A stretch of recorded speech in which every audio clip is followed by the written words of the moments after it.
నమస్తే అండి. నా పేరు నరసింహులు. నేను హైకోర్టు అడ్వకేట్ అండి. నేను ఈరోజు మీతో తెలియజేయబడిన చిన్న టాపిక్ లేక పెక్యులర్ కేసు ఏంటంటే, రీసెంట్‌గా honourable supreme court of India వారు ఒక కేసులో జడ్జిమెంట్ ఇస్తూ ఆ కేసుని డిస్మిస్ చేయడం జరిగింది. ఆ కేసు ఏంటంటే, మనము హిస్టరీలో ఎప్పుడో మొఘల్ చక్రవర్తుల గురించి చదివి ఉన్నాం.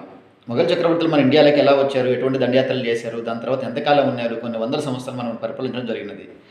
దాని తర్వాత చివరగా ఆ సారాంశంలోంచి మనం బయటకు వస్తే కనుక బహదూర్ షా జాఫర్ II అనే అతను చివరి చక్రవర్తి. ఆ చివరి చక్రవర్తికి మునిమనవడు ఉన్నాడని చెప్పి, ఆ మునిమనవడికి సంబంధించి ఆ మునిమనవడు మీర్జా మహమ్మద్. ఈ మీర్జా మహమ్మద్కు ఈ మునిమనవడు ఈ మీర్జా మహమ్మద్ అనే అతను ఈ మునిమనవడు.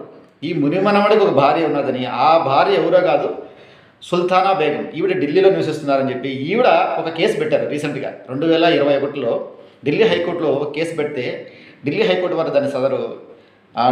వారు దాన్ని డిస్మిస్ చేయడం జరిగింది. ఆ కేసును ఛాలెంజ్ చేస్తూ సుప్రీంకోర్టు వరకు వచ్చారు. ఆ కేసులో యొక్క సారాంశం ఏంటంటే, ఆవిడ ఏమి క్లెయిమ్ చేస్తున్నారంటే, రెడ్ ఫోర్ట్కి మా వంశస్థులు ఆ రెడ్ ఫోర్ట్ని కన్స్ట్రక్షన్ చేశారు, ఎర్రకోటని కన్స్ట్రక్షన్ చేశారు, ఆ ఎర్రకోటను మాకు ఇవ్వండి అనేటట్లు ఆ కేసులో ఆమె క్లెయిమ్ చేయటము, దాన్ని డిస్మిస్ చేయటము ఎంత విచిత్రం చూడండి. మా వంశం వాళ్ళు ఎప్పుడో వచ్చి దండయాత్రలు చేసి ఈ భారతదేశాన్ని పట్టి పీడించారు, సరిపోలేదు, ఇప్పుడు మళ్ళీ మేము కేసులు వేసి మా ఆస్తిని మాకు మళ్ళీ ఇవ్వటము, తిరిగి ఇవ్వండి అనేటట్లు అనిపిస్తుంది అన్నగా చూస్తే కనుక. అలానే కదా, అంతకన్నా ఏం మీనింగ్ ఉంటుంది దాంట్లో? అప్పట్లో ఎటువంటి సామరస్యంగా వచ్చి ధర్మయుద్ధాలు చేసి గెలిచారా వాళ్ళు? అలా కాదు కదా.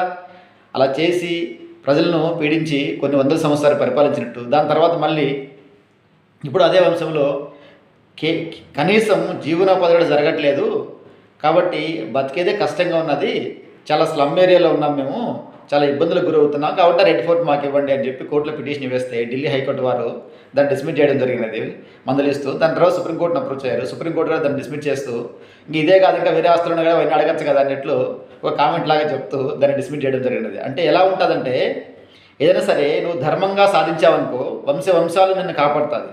అధర్మంతో దౌర్జన్యంతో ఆక్రమణ చేసి ఎంత పెద్ద వంశాలను ఎంత పెద్ద రాచరికం చేసినా కానీ, ఎంత పెద్ద రాజుగా పేరు తెచ్చుకోవాలని ప్రయత్నం చేసినా కానీ అది కేవలం నీ యొక్క కల్పితం వల్ల నిలబడుతుంది కొంతకాలం, అంతేగాని చివరిగా ధర్మం ఏం చెప్తుందంటే, ఎప్పటికైనా సరే వంశాలు ఈ మారిగా చివరికి దేహి అని సమాజంలో నిలబడుతుంది, అది చూపిస్తుంది. అంటే న్యాయం కోణంలో దీన్ని చూస్తే అర్థం కాదు, కానీ మనకు ధర్మం కోణంలో చూస్తే దీనికి అర్థమవుతుంది. అది అర్థం. అంటే ఈరోజు రెడ్ ఫోర్ట్ని అడుగుతున్నారు అంటే ఏంది, మా వంశం వాళ్ళు కట్టారు మళ్ళీ తిరిగి మాకి అండి, ఏంది ఇది? 100-200 సంవత్సరాలు 300 సంవత్సరాల నుంచి అది ప్రభుత్వాధీనంలో ఉన్నది.